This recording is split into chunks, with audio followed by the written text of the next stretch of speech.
Plusieurs experts des questions électorales se sont retrouvés ce samedi à la chaire UNESCO des droits de la personne et de la démocratie de l'université d'Abomey-Calavi pour mener des réflexions sur la réforme du code électoral au Bénin. Une initiative de Africa Elections, association africaine des professionnels du management des élections, qui vise à apporter sa touche au processus de la relecture du code électoral au Bénin. Le sujet qui nous convoque ce matin, c'est-à-dire réformer le code électoral pour le futur, est d'une actualité qui n'est plus à démontrer au vu des prochaines élections qui s'annoncent et qui font couler beaucoup d'encre et de salive. Elles sont, je vais parler des élections, dans nos États, les talons de mesure de la démocratie.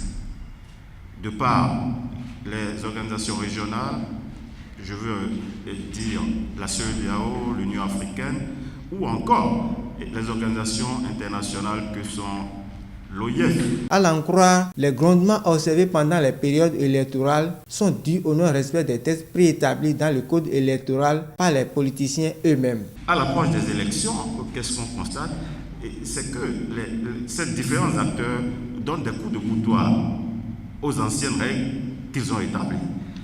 Alors, nous pensons que c'est dans cette problématique générale que s'insère la présente journée de réflexion.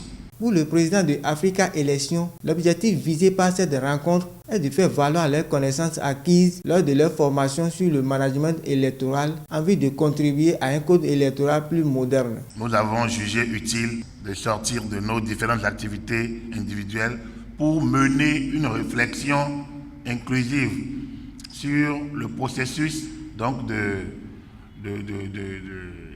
relecture de ce code électoral et la contribution d'Africa Elections à un nouveau code beaucoup plus moderne pour des élections futures et pour un Bénin encore mieux organisé en matière électorale. S'agissant de la gestion de la liste électorale, il a estimé que l'Agence nationale de traitement est mieux outillée pour une liste électorale appropriée. L'organisation des élections est une activité technique, même si elle induit des enjeux politiques.